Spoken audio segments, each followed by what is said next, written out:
로마서 12장 1절부터 8절까지 오늘 본문 말씀 잠시 묵상합니다. 로마서가 16장으로 구성되어져 있는데 우리가 이제 드디어 마지막 이렇게 단락에 들어왔습니다. 9장부터 11장까지 바울이 어려운 질문, 정말 자기 동족이 어떻게 정말 복음 안에 정말 들어올 수가 있는가, 왜 이렇게 반대하는가, 그 부분에 대해서 이제 이렇게 참 씨름하면서 어저께 대단한 결론을 내렸습니다. 하나님의 놀라운 지혜와 정말 지식의 그 부요함을 찬양하면서 하나님의 섭리 가운데 하나님의 뜻이 이루어지는 것을 이렇게 또 선포하면서 이제 8장까지의 그 복음의 이야기와 또 이제 그 복음과 이스라엘의 관계가 다 이렇게 이제 마무리되고 그렇게 끝나도 될 것 같은데 이제 12장부터 새로운 이야기가 이렇게 들어가 있습니다.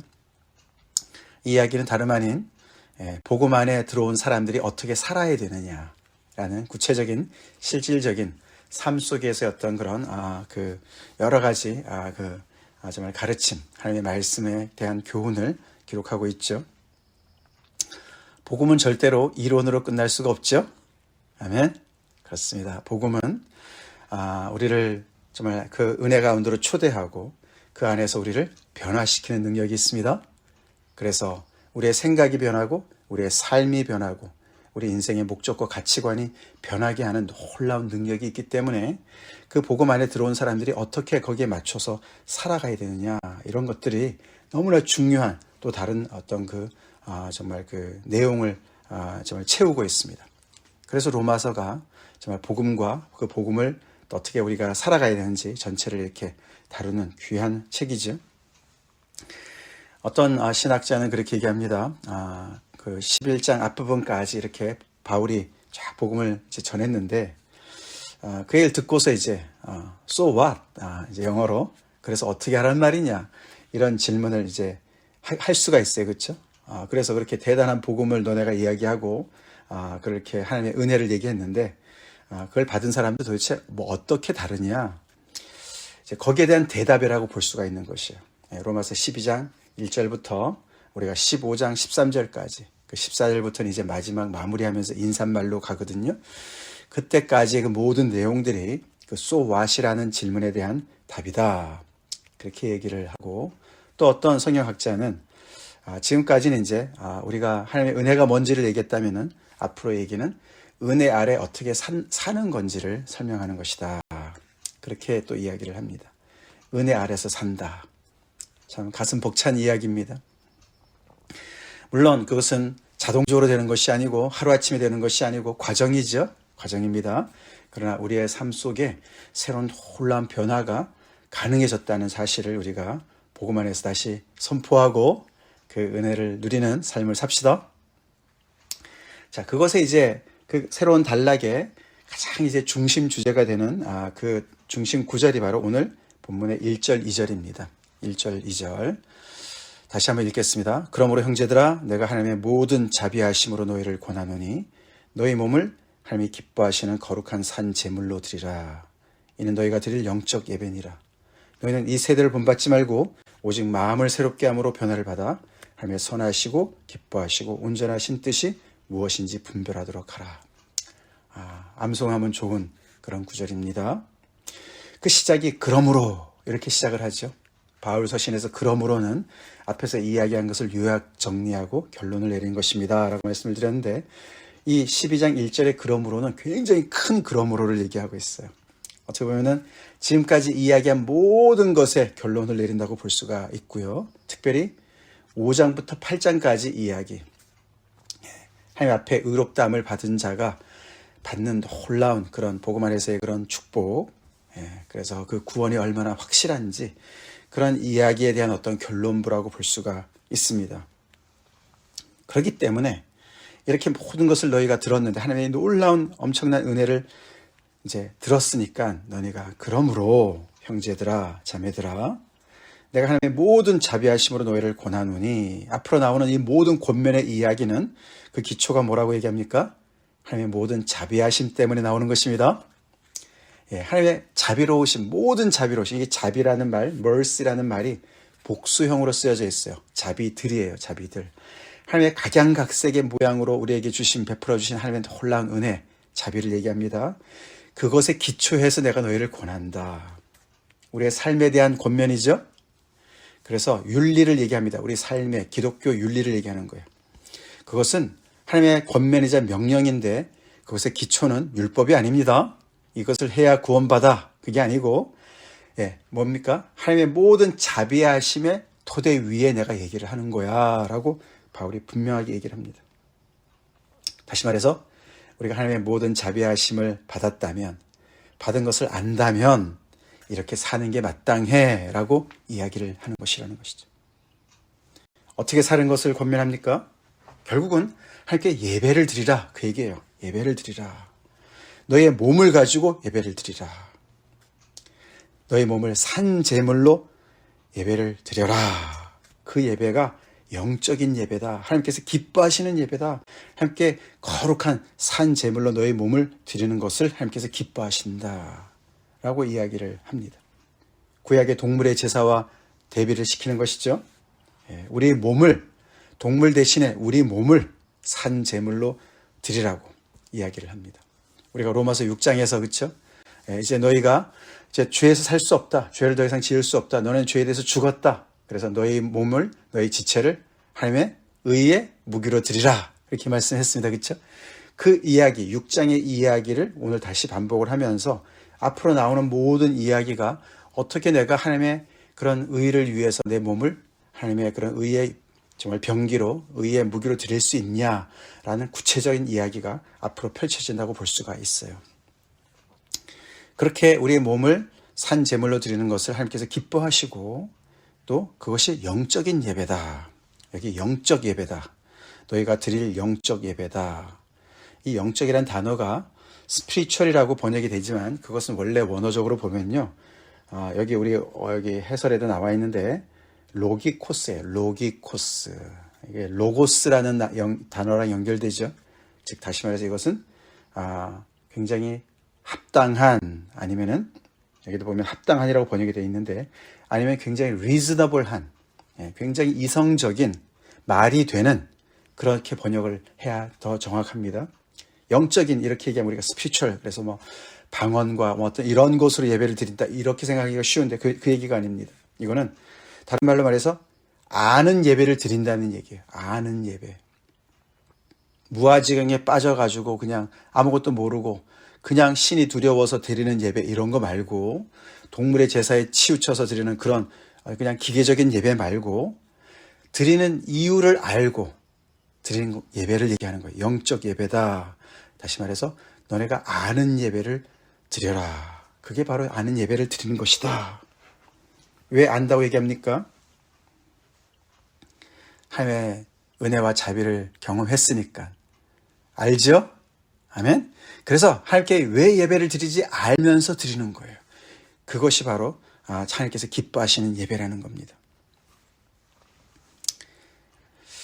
여기 보니까 그래서 이 예배라는 단어가 볼 때 우리가 우리 예배 보러 가자 라든가 예배 드리러 가자, 우리 주일 아침에 아니면 주일에 그쵸 예배 드리는, 그것이 예배 전부라고 우리가 생각을 하기가 쉬운데 그 얘기가 아니죠. 그쵸? 이 얘기는 24/7 우리 존재 자체가 하나님께 정말 마땅한 예배, 아는 예배를 드리는 삶으로 우리가 살도록 바울이 권면하는 걸 알 수가 있습니다.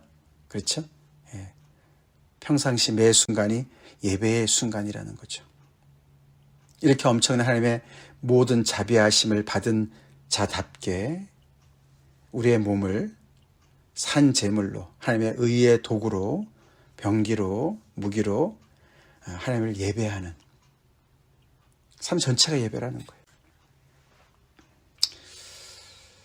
집에서 가정생활을 할 때도, 공부를 할 때도, 직장생활을 할 때도 모든 것이 예배의 순간입니다.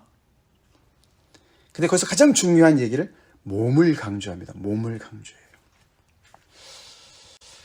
오늘 우리가 고린도전서 15장 말씀을 공부하는데 거기도 몸이 강조가 돼요.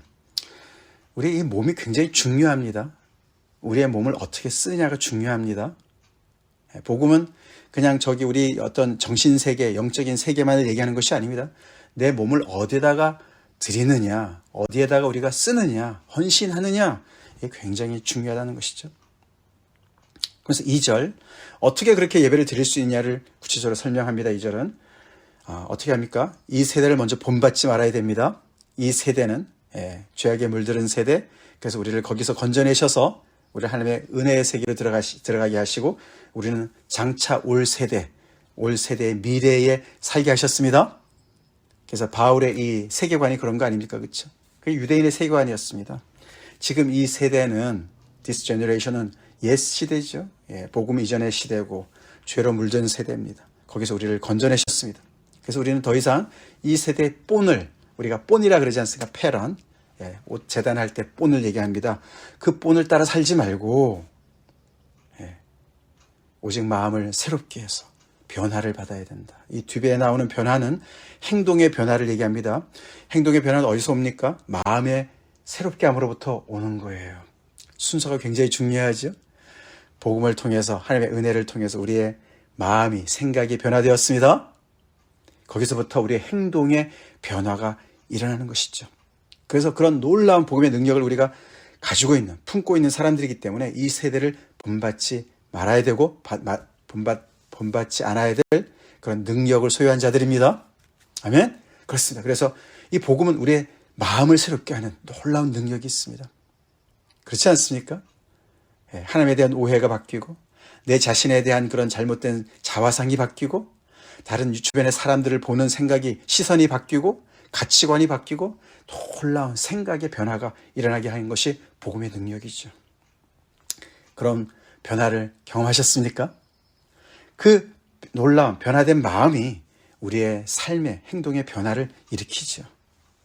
그렇게 해서 변화를 받아서 하나님의 선하시고 기뻐하시고 온전한 뜻이 무엇인지를 분별할 수 있는, 우리가 1장 끝부분에서, 그렇죠? 상실한 마음대로 하나님께서 내어버려 두셨습니다. 그렇죠? 왜 인간이, 그렇죠? 자기가 스스로 지혜롭다고 생각해서 맞바꾸치기를 했습니다. 그렇죠? 하나님의 영광을 동물의 정말 형상으로, 그런 우상으로 맞바꾸치기 했습니다. 그렇죠? 순리를 영리로 맞바꿨습니다. 그렇게 분별력을 완전히 상실했었는데 이제는 복음으로 인하여서 우리가 정말 이제는 하나님 앞에 왜 예배를 드려야 되는지도 알게 되었고, 그리고 또 하나님의 온전하신 뜻이 무엇인지도 분별할 수 있게 되었다는 것이죠. 하나님의 선하시고 기뻐하시고 온전하신 뜻이 무엇인지, 그 뜻이 무엇인지, 구체적인 삶 속에서 어떻게 살아가는 것이 하나님의 뜻인지, 하나님께서 기뻐하시고 온전하신 선하신 뜻이 무엇인지를 이제 3절부터 쭉 이야기를 합니다. 우리 이렇게 삽시다. 하나님의 온전하신 뜻 따라서, 선하시고 기뻐하시고 온전하신 뜻을 따라서 우리를 살게끔 하는 것이 복음이라는 것이죠. 하나님의 뜻은 늘 선하지요? 하나님이 선하시니까. 그리고 하나님께서는요, 우리가 그렇게 살 때 기뻐하십니다. 아멘? 기뻐하십니다. 우리가 교통법규를 지킨다고 교통법규가 기뻐합니까? 그렇지 않아요. 그렇죠? 하나님은 인격체십니다. 그렇죠? 그래서 우리가 그 말씀에 순종할 때 하나님은 기뻐하세요. 그리고 하나님의 뜻은 온전합니다. 아멘? 하나님께서 온전하시니까 그 뜻이 온전합니다. 그래서 우리를 온전케 만드시죠? 우리가 하나님의 뜻에 순종할수록 우리는 온전한 사람이 된다는 것이죠. 그래서 오늘 3절부터 8절까지는 첫 번째 이제 하나님의 선하시고 기뻐하시고 온전한 뜻이 무엇인지를 첫 번째 이제 주제가 나오는데, 이것은 믿음의 공동체 안에서의 그런 변화된 삶을 얘기합니다. 그게 먼저겠죠, 그렇죠? 순서가. 우리 한 사람 한 사람이 복음을 정말 듣고서 변화되어서 주님의 그 은혜 가운데 들어왔을 때 우리는 누구를 만납니까? 그 안에서 형제 자매들을 만나죠. 우리 아버지, 아바 파더 하나님을 만나고, 우리의 맏형이신 정말 맏아들이신 예수 그리스도를 만나고, 나만 있는 줄 알았는데 아니죠. 우리 들어왔더니 이미 그 안에 형 누나들이 있어요. 우리 지체들이 있습니다. 형제 자매들이 있습니다. 그래서 그 공동체 안에서 우리가 어떻게 살아가는 것이 하나님의 이런 은혜를 받은 자로서, 마음을 새롭게 받은 자로서 행동의 변화를 가지고 어떻게 좀 하나님의 뜻을 따라 살아가는 모습이 바른 모습인가를 설명한다는 것이. 그 이야기를 바울이 시작하는데 3절에 자신의 권위를 다시 언급합니다. 내가 이렇게 말하는데 명령을 권면을 하는데 그 근거는 하나님께서 주신 은혜 때문에 내가 얘기할 수 있는 거야. 그렇게 얘기하죠. 내게 주신 은혜로 말미암아 내가 너희 각 사람에게 말한다. 이게 내가 무슨 뭐 사도라고 내가 명령하는 그런 게 아니고 하나님께서 주신 은혜로 내가 얘기를 하는 거야. 그러면서 그렇게 공동체 안에서 정말 변화된 삶을 살기 위해서 가장 기본적인 생각이 뭐냐? 그걸 얘기하는데 마땅히 생각할 그 이상의 생각을 품지 말고 오직 하나님께서 각 사람에게 나누어 주신 믿음의 분량대로 지혜롭게 생각하라. 이게 기초라고 얘기합니다. 우리 공동생활, 신앙의 그 공동체 안에서 우리가 변화된 모습으로 사는데 가장 중요한 기초 원리는 뭐냐면 자기 자신에 대한 올바른 평가라는 거예요. 이 이야기는 3절의 이 이야기를 간단하게 얘기한다면은 지나친 겸손과 지나친 교만을 피하라는 것입니다. 아멘. 우리가 하나님의 은혜를 제대로 알게 되면 어떻게 됩니까? 하나님을 알게 되니까 내 자신을 알게 돼요. 그렇죠? 내 자신을 객관적으로 평가할 수 있는 능력이 생기죠.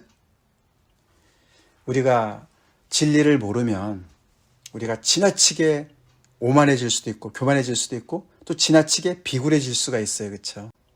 그 양극단을 죄인은 갑니다. 자기 자신을 낮춘다고 비굴하게 낮춰요. 근데 그건 겸손이 아닙니다. 그렇죠? 겸손이 아니에요. 자기보다 못한 사람을 보면은 막 짓밟거든요. 그런 사람이 또 상대적으로 생각을 합니다. 근데 우리는 상대적인 잣대로 우리 자신을 평가하지 않습니다. 하나님의 절대 평가, 절대 기준에 우리 자신을 맞추는 그게 바로 하나님께서 각 사람에게 나누어 주신 믿음의 분량이라는 뜻이에요. 그게 각 사람에 맞춰서 어떤 사람이 크게 어떤 사람이 작게 이런 얘기가 아닙니다. 각 사람이 하나님께서 나눠주신 분량은 똑같은 거죠. 하나님의 스탠다드는 똑같습니다. 하나님께서 우리를 한 사람 한 사람을 천하보다 귀한 영혼으로 여기시고 아들을 내어주셨습니다. 그것이 우리가 받은 분량들이에요. 분량들이에요. 우리가 받은 은사는 차이가 있지만 받은 은혜의 차이가 없습니다. 아멘? 그렇습니다. 그렇습니다. 그래서 그 하나님의 절대 그 기준에 우리가 항상 내 자신을 맞춰야 돼요. 그래서 우리는 그 은혜 앞에 겸손해야 되고 그것이 진정한 겸손이죠. 물론 그 하나님 앞에서의 겸손은 사람 앞에서의 겸손으로 이어지죠. 그러나 우리가 겸손해지는 것이 사람의 어떤 그런 위압감 때문에 뭐 그가 가지고 있는 능력이나 뭐 다른 어떤 소유 때문에 겸손해지는 것은 상대적인 겸손입니다. 우리는 하나님 앞에서의 절대적인 겸손을 가지고 있어야만 그래야만 우리는 내 자신을 제대로 볼 수 있고 평가할 수 있고 주변에 어떤 사람에 우리가 좌지우지 되지 않는 그런 정말 확실한 그런 어떤 자기 정체성과 그런 정말 자유의식을 가지고 있죠.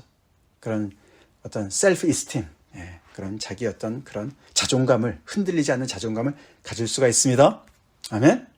그래서 그것을 가지고 우리는 하나님 앞에서 교만하지 않은 것처럼 사람 앞에서도 교만하지 않을 수 있고 하나님 앞에 겸손한 것처럼 사람 앞에 겸손할 수가 있는 것이죠. 그게 기초가 깔려 있어야만 우리는 이 교회 안에서 공동체 생활을 잘할 수가 있습니다. 왜 교회가 시끄럽습니까? 이 복음으로 말미암아 이런 이 평지 작업이 이루어지지 않았기 때문에 시끄러운 거 아닙니까?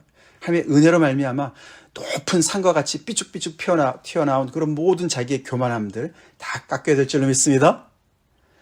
골짜기가 또 있죠. 이게 뭐 높은 산만 있습니까? 깊이 파인 골짜기, 상처, 그렇죠? 그 어떤 자기의 어떤 그런 가지고 있는 어떤 그런 열등감 이런 모든 것들이 하나님의 은혜로 말미암아 다 평지 작업이 일어난 그런 사람들이 모여 있는 곳이 교회가 될 줄로 믿습니다. 그게 하나님의 은혜를 받았을 때 일어나는 일들이에요. 그런 사람들이 그런 생각 속에서 그렇게 내 자신을 정말 바라볼 수 있고 여기는 그런 사람들이 되어야만 우리는 교회 안에서 정말 성숙한 그런 지체들 간의 그런 정말 하나님의 은혜를 정말 누리는 마음을 새롭게 하고 변화를 받은 그런 공동체 생활을 할 수 있다고 이야기를 합니다. 그러면서 4절, 5절에 우리 최근에 고린도전서에 배운 대로 한 몸과 많은 지체를 얘기합니다. 공동체 안에서 그리스도의 몸으로서 그렇죠? 하나됨과 유니티와 또 다양성을 같이 이야기합니다. 그래서 지금까지는 내가 독불장군으로 나 혼자 살았다. 난 다른 사람들 I don't care. 그렇게 살았다 하더라도 복음 안에 들어온 순간 우리는 복수입니다. 복수의 인생을 삽니다. 그렇죠? 나 혼자가 아니에요. 독불장군이 없습니다. 믿음 안에서는 외로운 섬이 없어요. 나 혼자 잘 살고 나 혼자 잘 믿고 천국 가면 되지. 절대로 아닙니다. 절대로 아닙니다. 우리는 여러 지체 중에 한 부분으로서 그리스도의 몸의 한 부분이 되었습니다. 아멘. 그래서 우리는 지체의식이 너무나 중요하죠. 그것은 당연히 따라오는 것입니다. 그래서 우리는 서로가 서로를 연관성이 있고 연결이 되어져야 되고 서로가 서로에게 다 영향을 서로 주고받으면서 살아가는 운명 공동체로 거듭났다는 사실을 우리가 알게 돼야 돼요. 그리고 그 안에서 하나님께서 그 몸을 든든히 세우기 위해서 은사를 주셨죠. 오늘 7가지 은사를 얘기했는데 그 은사를 우리는 어떻게 해요? 발휘해야 되는, 그래서 그 공동체 몸을 세워야 되는 책임이 있다는 것을 알아야 되는 줄 믿습니다. 우리는 소속됐을 뿐만 아니라 성령의 은사를 하나님께서 주셨기 때문에 그 은사로 뭘 하라고요? 고린도서 12장, 13장, 14장에서 우리가 자세히 배우지 않았습니까? 주님의 몸을 세우라고 하나님께서 은사를 주셨습니다. 자기를 높이라고, 잘났다고 하라고, 교만을 떨라고 주신 것도 아니고, 나는 은사를 받았지만 난 겸손히 가만히 있을 거야.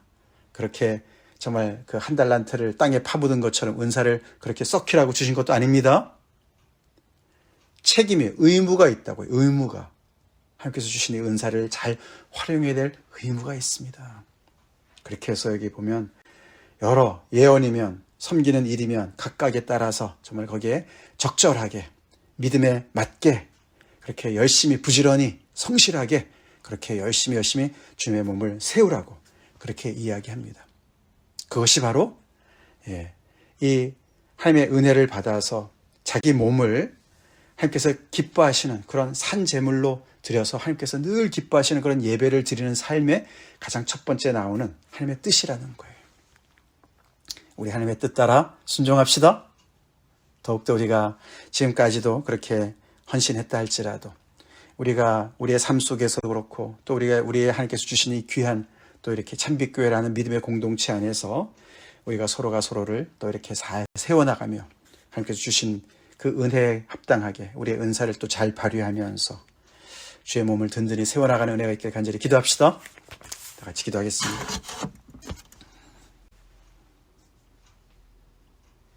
은혜가 풍성하신 하나님 아버지 감사합니다. 그 은혜가 우리를 살리고 또 그 은혜가 우리를 변화시키며 하나님의 온전하신 뜻을 따라 선하고 기뻐하시고 온전하신 뜻을 따라 살 수 있도록 우리의 생각을 변화시키고 또 우리의 행동을, 우리의 분별력과 판단을 변화시키는 능력이 있음을 우리가 또 오늘 배우며 하나님을 찬송합니다. 하나님, 오늘 특별히 믿음의 공동체 안에서 우리가 어떻게 우리 자신을 생각하며 또 우리 자신을 내어주며 우리 자신이 함께 정말 아버지 땀을 흘리며 세워나가야 되는지 구체적으로 또 말씀해 주시니 감사합니다. 하나님의 은혜가 우리 아버지 정말 높은 산과 깊은 골짜기를 다 정말 아버지 깎고 메워서 평지 작업이 날마다 이루어지게 하시고 그래서 아버지 하나님의 정말 아버지 감당할 수 없는 이 놀라운 은혜에 합당하게 아버지 우리가 아는 예배를 매 순간 하나님 앞에 드릴 수 있도록 우리 몸을 주님께 산제물로 날마다 매 순간마다 드리는 복된 저희가 되게 하여 주시옵소서. 아버지 이 엄청난 이런 아버지 복을 누리며 정말 아버지 고귀한 삶으로 우리를 인도하시는 하나님, 우리가 복음을 듣기만 하고 행함이 없는 그런 아버지 과거를 다 뒤로 하고 이 복음이 온전히 아버지 우리의 삶 속에서 열매로 주렁주렁 나타날 수 있게 간절히 소원하며 기도합니다. 아버지 우리 각자를, 우리 교회를 아버지 더욱더 정말 주님께서 풍성한 은혜로 또 채워주셔서 이렇게 아버지 복음의 놀라운 아버지, 능력의 정말 아버지 그 열매가 삶 속에 나타날 수 있도록 역사하시옵소서. 그래서 아버지 교회가 세상의 빛과 소금의 역할을 감당할 수 있도록 복음을 말로 입으로도 전하지만 우리의 삶으로도 전할 수 있도록 역사해 주시옵소서. 예수님 이름 받들어 간절히 기도 올리옵나이다. 아멘.